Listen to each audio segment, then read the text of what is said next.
Karena itu bertentangan dengan hukum acara pidana yang kita hormati bersama, ya, baik Undang-Undang KUHP yang lama, Undang-Undang 881, maupun sekarang setelah ada KUHP hukum acara pidana Undang-Undang nomor 20 tahun 2025. Oke, seharusnya yang tepat itu seperti apa sih Pak? Ya begini, jadi kalau kita melihat ada suatu laporan polisi misalnya gitu, itu kan dianalisa evaluasi. Ya. Itu di pasal 89 hukum acara pidana yang baru, ya, saya nggak yang lama lah, yang lama kita tinggalkan aja. Walaupun mereka menggunakan KUHP yang lama karena peristiwa itu terjadi sebelum ada KUHP yang baru. Tapi supaya masyarakat nggak bingung nanti, itu kan ada penetapan tersangka. Dulu juga ada penetapan tersangka. Nah, penetapan tersangka kan minimal 2 alat bukti, minimal, bukan maksimal. Ya kan? Kalau dulu alat bukti hanya 5, sekarang lebih dari 5. Seperti itu. Jadi lebih fair sekarang daripada dulu, ya gitu. Nah, setelah itu melalui satu proses, ya kan. Kemudian ini perkara ini kan membingungkan. Kenapa? Karena diduga pencemaran nama baik dan fitnah. 310, 311. Tapi dihubung-hubungan dengan Undang-Undang ITE. Nah, ITE ini kan tindak pidana khusus. Kalau 310, 311 KUHP yang lama kan tindak pidana umum. Nah, sesuai ketentuan pasal 63 KUHP yang lama, kalau ada tindak pidana umum dan tindak pidana khusus, harus menggunakan yang diprioritas tindak pidana khusus. Jadi bukan tindak pidana umum. Tidak bisa dikait-kaitkan dengan pasal-pasal tertentu supaya bisa nahan orang, nggak boleh di situ. Itu awalnya sudah situ. Kemudian pencemaran nama baik dan fitnah itu kan tidak bisa kita tuduhkan pada lebih dari 1 orang. Ada penyertaan di situ. Jadi tidak mungkin seperti perampokan misalnya. Ada 5 orang boleh, tapi ada peran siapa aktor intelektualnya, siapa yang menyuruh, siapa yang membantu, itu ada. Jadi ini dianalogikan. Hukum pidana tidak mengenal analogi. Jadi secara eksplisit apa yang ada dalam pasal itu dilakukan seperti itu. Jadi kesalahan dari awal. Nah, ijazahnya itu diduga palsu atau diduga asli atau diduga tidak ada. Itu hanya menggunakan apa yang dilakukan penyelidikan oleh Bareskrim. Sampai sekarang orang tidak bisa tahu secara yuridis, ya, apakah ijazah itu palsu atau asli atau tidak ada, belum bisa. Hanya penghentian penyelidikan. Penghentian penyelidikan itu juga ada cacat prosedur. Karena dalam tingkat penyelidikan tidak bisa diperiksa laboratorium kriminalistik atau laboratorium forensik. Nggak bisa, itu ada peraturan Kapolri sendiri, nomor 10 tahun 2009. Jadi semuanya itu sudah membingungkan bagi saya. Nah, karena dipaksakan seperti itu, nah, seharusnya begitu berkas perkara kalian sudah lengkap menurut versi penyidik. Nah, itu baru ditawarkan atau terlapor minta restoratif justice. Dan ini ada restoratif justice. Tapi permintaan siapa saya nggak jelas. Ya kan? 3 orang. Pertama Egy Sujana, Damyari Lubis sama Rismond. Padahal berkas perkara sudah masuk tanggal 13 Januari ke pelimpahan ke jaksa. Soalnya kalau sudah ada pelimpahan ke jaksa, restoratif justice di polisi tidak bisa dilakukan. Nanti nunggu proses restoratif justice di kejaksaan. Kan restoratif justice di kejaksaan sesuai dengan KUHP yang baru bisa dilakukan juga, atau di pengadilan. Nah, ini dipaksakan setelah berkas dilimpahkan.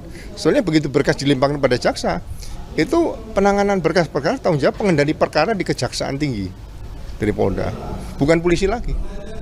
Ya kan? Kemudian kalau sudah ada RJ di polisi pun kita terimalah seperti itu.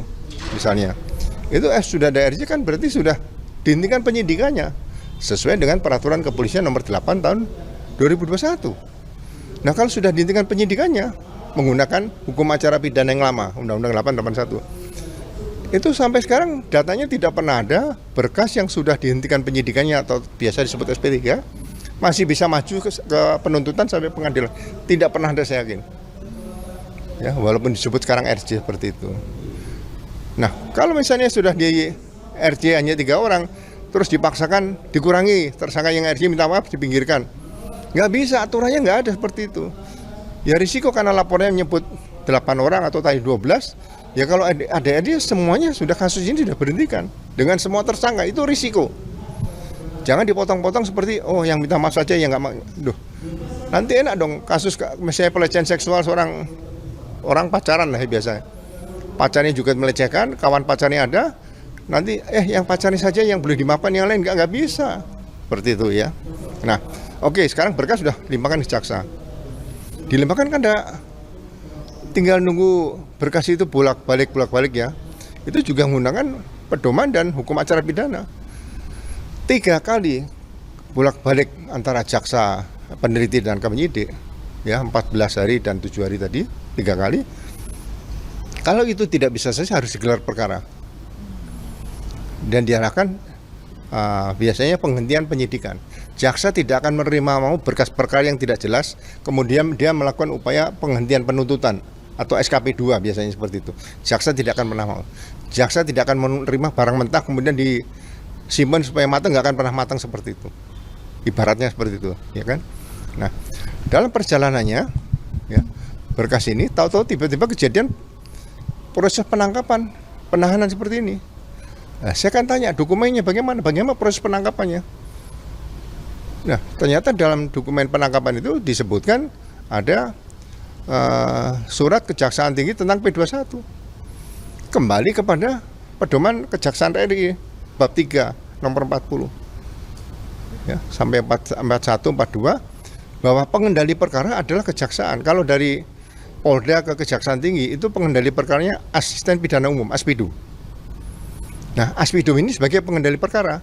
Kalau sudah menyatakan berkas lengkap, kemudian dilengkapi dengan rencana dakwaan, kemudian pengendali perkara bikin surat kepada Kajari di mana nanti akan disidangkan, TKP-nya di mana itu misalnya, Jakarta Selatan, kayak Jakarta Utara dan sebagainya, atau kota mana itu.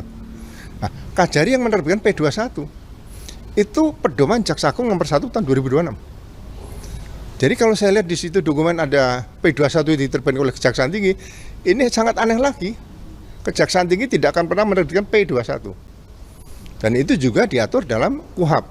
Yang menerbitkan P21 tadi adalah Kejaksaan Negeri yang akan menyidangkan nanti.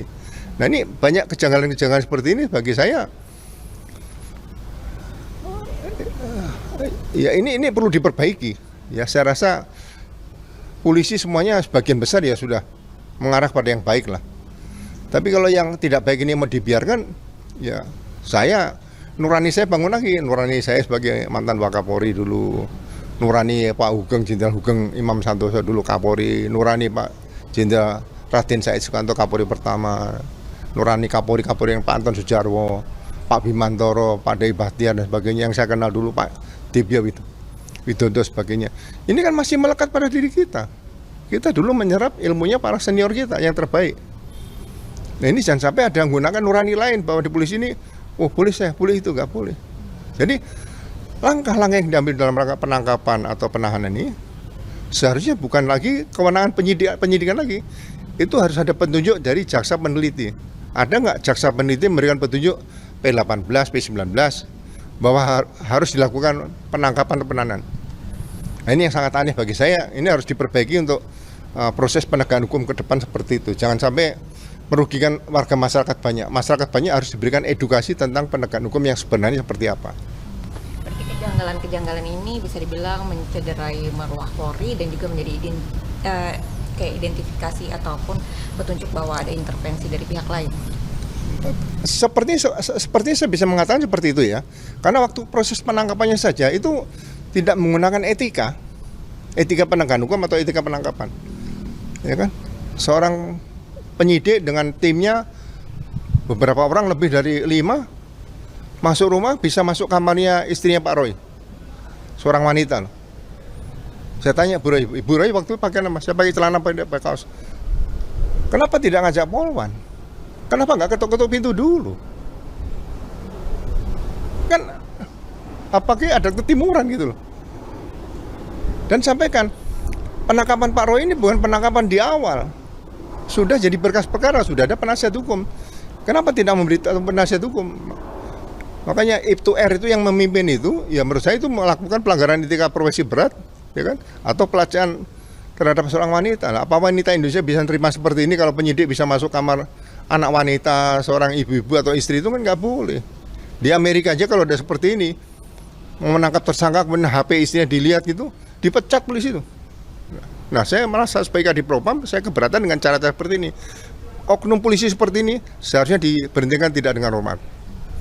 Jangan sampai terjadi lagi. Kalau ini dibiarkan saja, malah nanti mungkin diberikan kenaikan pangkat luar biasa akan dicontoh oleh polisi-polisi lain seluruh Indonesia.